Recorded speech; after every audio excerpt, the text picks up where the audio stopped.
भाई अभी भी पता चला है कि चैट जीपीटी का असली नाम गुड्डू पंडित वार्ता टेक्नोलॉजी है और चैट जीपीटी के सीईओ सैम ऑल्टमैन का असली नाम श्याम ऑल्टमाचार्य दुबे है, जो कि सरयू पालीन ब्राह्मण है और भरद्वाज गोत्र से आते हैं।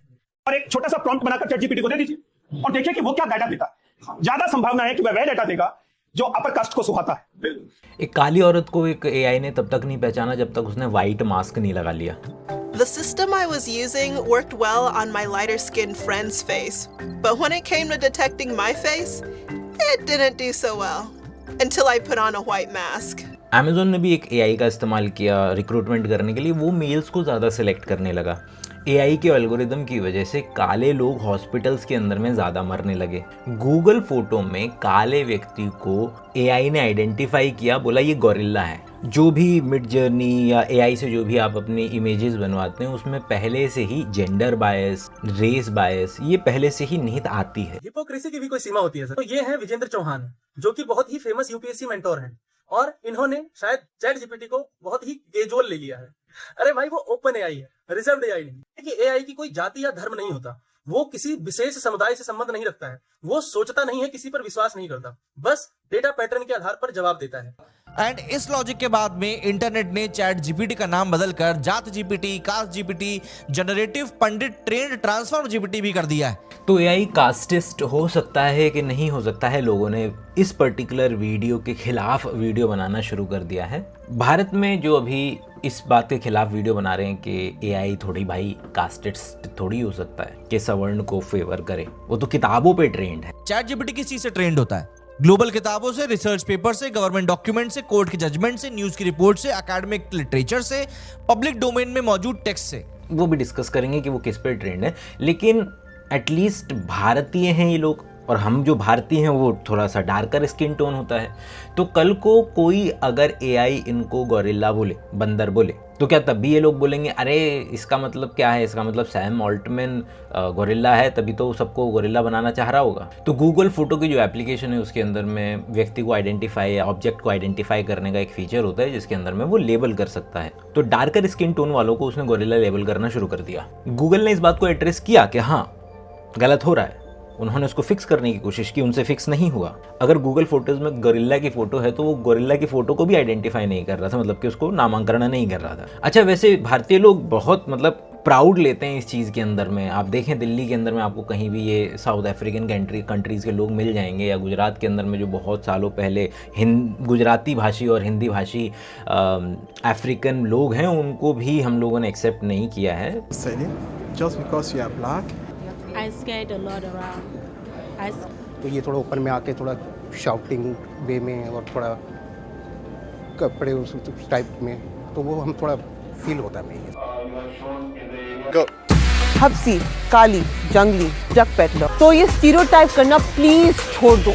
और बहुत आसानी के साथ आप आम भाषा के अंदर में हबशी शब्द जो है वो सुन लेंगे, क्योंकि एज ए सोसाइटी अभी हमने सबने मिलकर के लगभग एक्सेप्ट किया हुआ कि हाँ इनका तो मजाक उड़ा ही सकते हैं। तो मैं चाचा के साथ जा रहा था एक मॉल के अंदर में, तो वहाँ पर कुछ साउथ अफ्रीकन लोग भी थे, तो बोले अरे भूतन ने भी दावत दे रखी तुमने। वियर्ड पार्टीज के सब लोग हंसे। 2018 में रॉयटर्स के अंदर में ये रिपोर्ट छपी थी कि किस तरीके से कि अमेजोन एक एआई का इस्तेमाल कर रहा था रिक्रूटमेंट करने के लिए, जैसे कि लोग बहुत ज़्यादा इस्तेमाल करते हैं, लेकिन जिस सॉफ्टवेयर का वो इस्तेमाल कर रहे थे वो पिछले 10 साल के डेटा पे ट्रेंड था। वो टेक्नोलॉजी की इंडस्ट्री के अंदर में रिक्रूटमेंट करना चाह रहे थे और टेक इंडस्ट्री के अंदर में मेल्स का डोमिनेंस है। तो एआई ने ये बात सीख ली कि मेल को प्रेफरेंस ज़्यादा देनी होती है, तो उसको जब सेम आप देंगे, एक मेल का देंगे एक फीमेल का देंगे, उसमें सब चीज़ सेम है, एजुकेशन सेम है, एक्सपीरियंस सेम है, हर चीज़ सेम है, तो वो मेल को ज़्यादा प्रेफर करेगा और वो कर रहा था। अमेजोन वालों ने उस पर्टिकुलर सॉफ्टवेयर को डिच कर दिया, हटा दिया।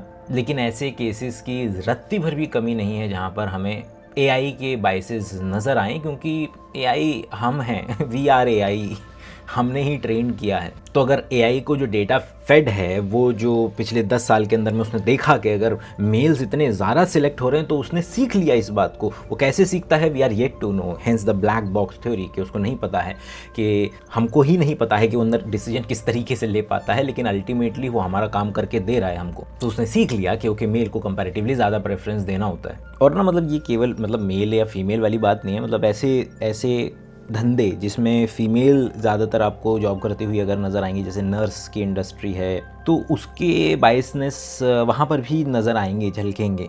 नो डाउट कि ये किताबों पर भी ट्रेन होते हैं, लेकिन फिर ये सब चीज़ों पे ट्रेंड है ना, तो कब आपको क्या आंसर दिया जाएगा वो आपकी फिर प्रॉम्प्ट पे भी डिपेंड करेगा कि आप उसको बोलें कि नहीं भाई किताबों और जो गोल्ड स्टैंडर्ड टेक्स्ट बुक्स हैं उसी से मुझे जवाब दियो।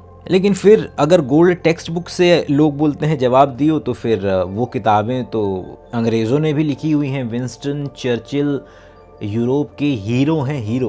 तो जब आप उससे पूछेंगे कि बंगाल की भुखमरी का कारण विंस्टन चर्चिल हैं, तो शायद वो बोल दे कि नहीं नहीं भाई, वर्ल्ड वॉर के अंदर में खाना भिजवाना ज़्यादा ज़रूरी था, यहाँ पर थोड़े लोग मर जाते, चल जाएगा। अब चलेगा तो क्या ये बायस चलेगा? रास्ता तो यहीं से होकर के गुजरता है कि ये बात एडमिट की जाएगी कि हाँ AI बायस्ड है, और उसके ऊपर आप एक लेयर लगाएंगे जिसके अंदर में जो नंबर 1 पे अगर कोई व्यक्ति काम कर रहा है तो वो है क्लॉड।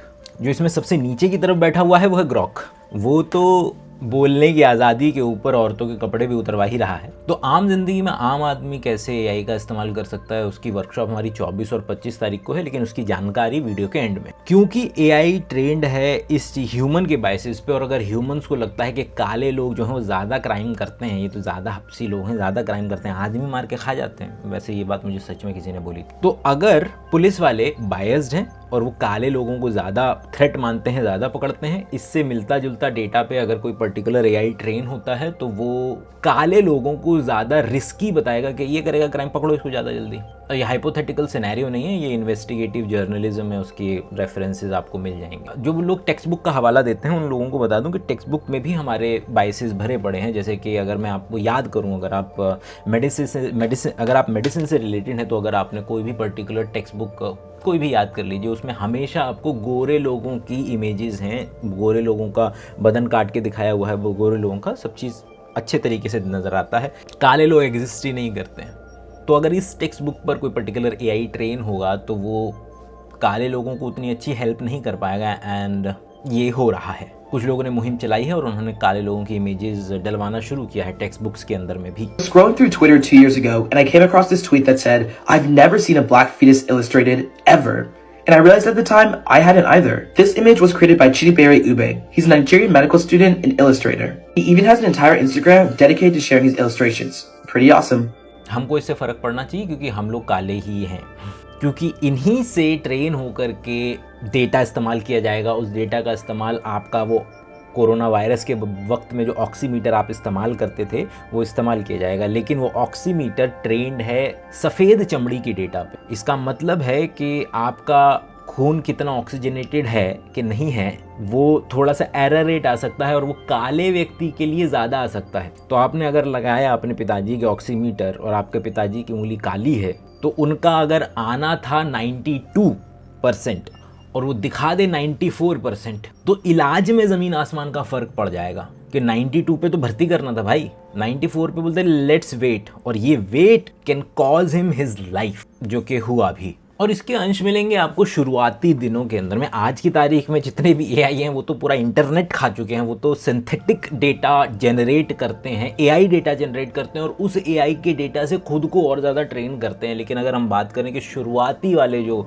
ट्रांसफॉर्मर हुआ करते थे GPT-2, GPT-3, उसमें देखेंगे तो जो मेन डेटा उनको खिलाया गया था वो था पूरा का पूरा रेडिट। वो सारे कमेंट, वो सारे आर्टिकल्स जिस पे 3 से ज़्यादा अपवोट थे, वो सारा का सारा इस्तेमाल किया गया था चैट GPT के द्वारा भी। तो ओपन AI ने करीब 500-600 करोड़ रुपए की डील की थी रेडिट के साथ में कि वो उनका डेटा इस्तेमाल करेगी आज भी और भविष्य में भी। इस सेम डील गूगल की भी रेडिट के साथ हुई थी कि रेडिट का डेटा ये लोग इस्तेमाल करेंगे, गूगल वाले भी इस्तेमाल करेंगे। तो रेडिट तो नंबर 1 पे है, रेडिट के कमेंट्स, रेडिट के पोस्ट्स सबसे ज़्यादा इस्तेमाल किए गए शुरुआती ट्रांसफॉर्मर्स को ट्रेन करने के लिए। इसके अलावा पूरा का पूरा विकीपीडिया शुरुआती दिनों के अंदर में, और विकीपीडिया कोई भी चेंज कर सकता है, ऊपर नीचे हो सकता है। तो जो भी हम जानते हैं, हम बूझते हैं, हमारे बायसेस, हम सब उसके पास अवेलेबल है। आज की तारीख में आप बढ़िया AI बना सकते हैं by making an additional layer, जो कि हर एक AI में थोड़ी बहुत है। आप उससे किसी भी बुरे तरीके की इमेज नहीं जनरेट करा पाएंगे, बोलेगा मेरी गाइडलाइंस के खिलाफ है। लेकिन जो सटल चीज़ें हैं, ये तो ब्लैक एंड वाइट वाली चीज़ें हैं ना, जो सटल चीज़ें हैं वहाँ पर वो आपको गलत इन्फॉर्मेशन दे सकता है। इसलिए AI शुरुआत हो सकती है अगर आप रिसर्च करते हैं, अगर आर्टिकल लिखते हैं।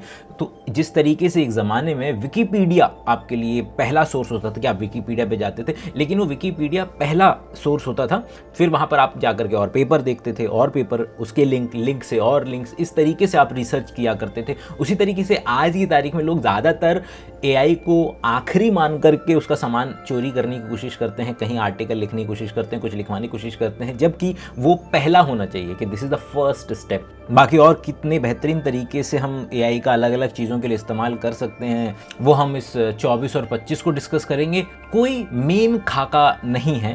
मैं अपनी ज़िंदगी में AI का इस्तेमाल कब, कहाँ, कैसे और किस तरीके से करता हूँ, इस वाली वर्कशॉप में तो कम से कम केवल मैं वो साझा करूँगा। और I will try my level best as an AI enthusiast कि अगर आपके क्वेश्चंस हैं तो उनको सॉल्व कर पाऊँ। क्या आपके लिए बेहतरीन रिसोर्सेज हो सकते हैं, वो हम जूम पर 1-to-1 डिस्कशन करेंगे। मतलब कि जो ऐसा होता है कि वर्कशॉप यूट्यूब पे हो जाती है और फिर जो डिस्कशन होता है वो हम जूम पे करते हैं। कौन से टूल्स हैं, टूल्स तो ज़्यादातर आप लोगों को पता ही हैं, लेकिन उन टूल से इंटरेक्ट मैं किस तरीके से करता हूँ, मैं अपने प्रोसेस को एफिशिएंट किस तरीके से बनाता हूँ, वो सारी चीज़ें डिस्कस करेंगे। नीचे डिस्क्रिप्शन में आपको लिंक मिल ही जाएगा। अगली वीडियो तक के लिए अपना ख्याल रखें।